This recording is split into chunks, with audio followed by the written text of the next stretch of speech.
Alors merci d'être là. Nous vous avons invité à un colloque. Un colloque, ça peut avoir plein de sens différents. Ça peut être une docte assemblée de savants qui vont pondre des productions solennelles, officielles. Moi, j'aime bien l'étymologie du mot. Un colloque, c'est cum locere, c'est parler avec. Et c'est ce que nous voulons faire ce matin.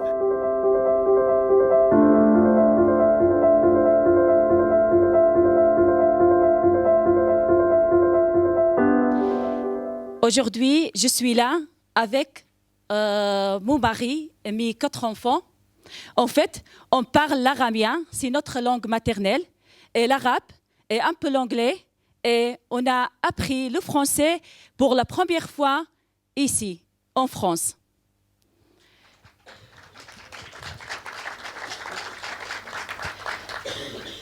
Nous sommes venus en France en 2016. Vraiment, à cause de la guerre, nous sommes quittés notre pays, Irak. Nous étions obligés de partir. On n'avait pas de choix. C'était pour protéger nos enfants.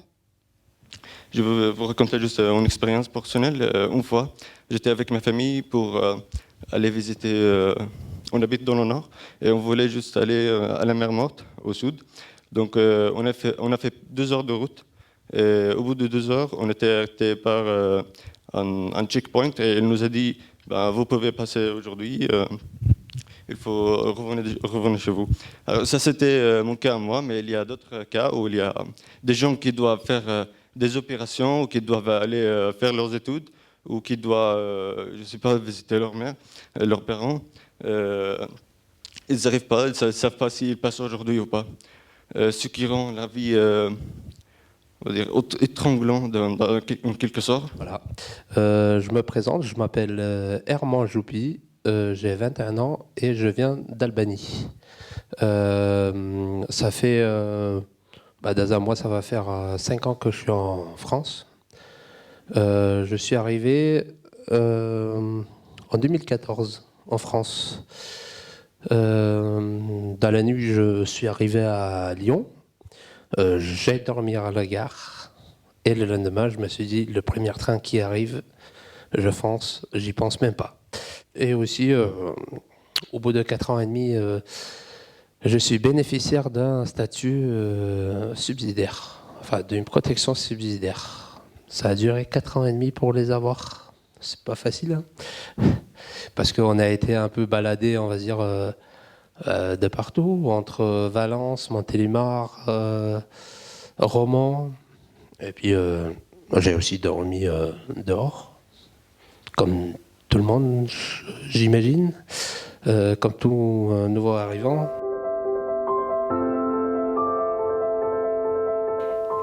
L'Europe, terre d'accueil. Point de suspension, point d'interrogation, point d'exclamation. Donc c'est un sujet que je vais confier à M. Dumort, au fonctionnaire à la Commission européenne, ainsi qu'à l'assistant parlementaire de Mme Rivasi, qui n'a pu être parmi nous. Donc voilà une réalité qu'il ne faut jamais oublier, c'est-à-dire que nous ne sommes pas submergés de migrants et de réfugiés en Europe, comme malheureusement le débat politique le fait croire, comme encore plus malheureusement, je dirais, la presse a une tendance à l'amplifier. Le problème se posait immédiatement par rapport à notre législation qui était complètement inadaptée et qui renvoie à des règlements qui ont été faits dans un bon sens historique à l'époque, qui voulait que la personne qui arrivait dans un pays devait être traitée, toutes les demandes administratives devaient être traitées dans ce pays, ce qu'on appelle le fameux règlement de Dublin, Dublin du nom de la ville où a été signé ce règlement. C'est évidemment jouable lorsque vous avez 50 personnes, ça ne l'est plus lorsque vous avez 10 millions, 1 million de personnes qui arrivent brutalement sur une année, bien entendu. Et donc, par rapport à ça, l'Europe a dû mettre en place effectivement un système de répartition effectivement à la fois de l'enregistrement des personnes et surtout de leur localisation, de leur relocalisation. Avec un grand nombre de difficultés, puisqu'un certain nombre de pays européens, tout simplement, n'ont pas accepté de le faire. Et le règlement Dublin, pour faire vite, c'est ce que tu as dit, c'est un texte qui cherche à déterminer la responsabilité des États et donc de savoir à qui revient la responsabilité de la demande d'asile. Et la responsabilité a été donnée lorsqu'on a lancé le règlement Dublin dans les années 2000, je crois que c'est 2003 qu'il a été lancé le règlement Dublin, qui a remplacé la Convention Dublin. Donc la responsabilité a été donnée au premier pays d'arrivée. Donc premier pays d'arrivée égale premier pays responsable de la demande d'asile, donc premier pays d'accueil. Ça amène tout un tas de contradictions depuis très longtemps, mais qui a été amplifié avec ce qu'on appelle la crise migratoire. Encore une fois, je trouve que c'est une crise de l'accueil. Parce que, en fait, il y a des gens qui arrivent en Grèce ou qui arrivent en Italie, et dont ce n'est pas le pays des destinations, qui préfèrent s'installer peut-être en France, peut-être aux Pays-Bas, peut-être en Suède, peut-être en Allemagne, etc. Mais à qui on dit, en fait, la demande d'asile que vous faites ici en France, il faut la faire en Italie. Bref, ce règlement Dublin a été discuté au Parlement, et la fin de la discussion au Parlement, c'était en novembre 2017, si je ne dis pas de bêtises, c'était en novembre 2017. La Commission a proposé un nouveau texte, le Parlement l'a amendé de telle sorte à ce que ce dispositif premier pays d'arrivée, premier pays d'accueil soit effacé pour qu'on le remplace par un processus de solidarité plus conséquent au niveau européen. Qui bloque? C'est le Conseil, c'est les États. Parce que ça arrange bien la France et ça arrange bien l'Allemagne de pouvoir renvoyer tout le monde en Italie. Donc il y a une responsabilité énorme et patente au niveau des États, il faut quand même le dire, et cesser, je crois, de faire porter toute l'entière responsabilité au niveau de la Commission. C'est soit on veut défendre l'Europe, soit on veut défendre la barbarie. Moi j'ai envie de défendre l'Europe et j'ai envie de défendre l'Europe des valeurs, une Europe de l'accueil, une Europe résiliente, une Europe de la paix même, et une Europe de la justice sociale et de la lutte contre le réchauffement climatique pour tout le monde. Voilà.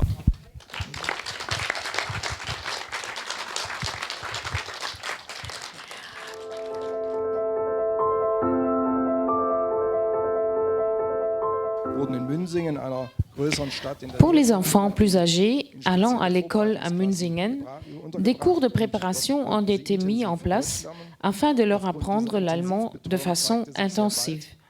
Après 2 ans, les jeunes réfugiés parlaient bien allemand, étaient bien intégrés et étaient capables de suivre leur cursus scolaire, collège et lycée. Presque toujours, ces jeunes ont subi de graves traumatismes dans leur pays d'origine, avant de devoir supporter un nouveau choc, celui du déracinement, en s'efforçant de s'acclimater à un monde étranger à tous les égards, souvent indifférent à leur sort, voire carrément hostile. Les derniers enfants arrivés de Syrie ont vécu la guerre et ont ensuite vécu plusieurs années dans un camp de réfugiés. Ils sont arrivés sans leur maman et psychologiquement atteints. Notre premier objectif a été de les rassurer, de faire en sorte qu'ils se sentent en sécurité chez nous. C'est plutôt bien pour les enfants, c'est plutôt bénéfique pour les enfants, parce qu'ils arrivent, ils vont d'office à l'école, effectivement, et ils sont bien accueillis, ils sont tout de suite intégrés au village. Ça se passe en général assez bien, des amitiés enfantines se créent, et ils apprennent la langue relativement vite, malgré le fait qu'effectivement on manque quand même de personnel spécialisé pour ça. Ce qu'on veut faire remonter à l'État français et à l'Europe, c'est l'abrogation du règlement dit de Dublin. On connaît des familles, des personnes qui sont dans la clandestinité depuis plusieurs années maintenant, et ils n'ont aucun recours à part attendre que leur jugement passe devant le tribunal, que l'Europe cesse de confier le sort des migrants à des pays comme la Libye, connus pour pratiquer de nouvelles formes d'esclavage humain. Nous avons pu constater chez des personnes que nous avons accueillies, dont de très jeunes, les séquelles morales et physiques qu'elles ont gardées de leur détention dans ces pays. Récemment, la CIMAD a édité un rapport sur la procédure Dublin. Ça s'appelle la machine infernale de l'asile européen. Donc c'est pour montrer effectivement que cette procédure qui au départ était faite pour que les gens ne déposent pas de demande d'asile, qui soient traités dans différents pays et donc de gaspiller un peu de l'énergie, finalement ça se retourne contre tout le monde, ça se retourne contre les États dans lesquels les gens arrivent, ça se retourne contre les gens eux-mêmes parce qu'ils n'arrivent pas à aller dans l'endroit où ils veulent aller. Et tout est fait pour mettre des pots de banane tout au long de leur parcours pour qu'ils n'arrivent jamais à demander l'asile. Donc c'est vraiment un règlement qui ne fonctionne pas. Alors, je suis arrivé à 15 ans en 2016, en mai 2016. D'après mon expérience, c'est important d'aider ceux qui ne trouvent pas de logement dès leur arrivée, ceux qui trouvent que c'est difficile de s'impliquer avec les autres. J'ai essayé moi d'être dans une école où je ne parle pas la langue, je ne connais rien, je ne connais personne. C'est vraiment très douloureux. Parce qu'on a vécu cette expérience. C'est difficile, vraiment, en santé, si on voit des gens sont pauvres et ils ont besoin de l'aide, on est capable d'aider les gens, pourquoi pas. C'est très important pour continuer la vie avec la solidarité. Comme ça, nous pouvons construire l'avenir avec une base très solide. Alors, il y a eu, chez nous, il y a eu des mineurs non accompagnés entre 16 et 17 ans qui étaient souvent d'origine africaine et qui se retrouvaient suspicion d'être majeurs et non mineurs dans des démarches très ardues et compliquées. Et du coup, ils avaient été refusés dans un premier temps par l'aide sociale à l'enfance. Il fallait prouver qu'ils étaient mineurs et donc ils se retrouvaient à la rue. Je suis ravi d'être à Buis-les-Baronnies et surtout à l'invitation de beaucoup d'associations qui œuvrent justement sur l'accueil des migrants et notamment des mineurs non accompagnés parce que ça devient effectivement une problématique qui n'est pas du tout locale, qui est nationale mais aussi européenne. Et je vois à quel point ici la société civile est très active et nous sommes, nous, particulièrement heureux et fiers en tout cas de pouvoir contribuer à organiser ce type de rencontre puisque le projet de cette rencontre a été cofinancé également par un programme de la Commission européenne qui s'appelle l'Europe pour les citoyens.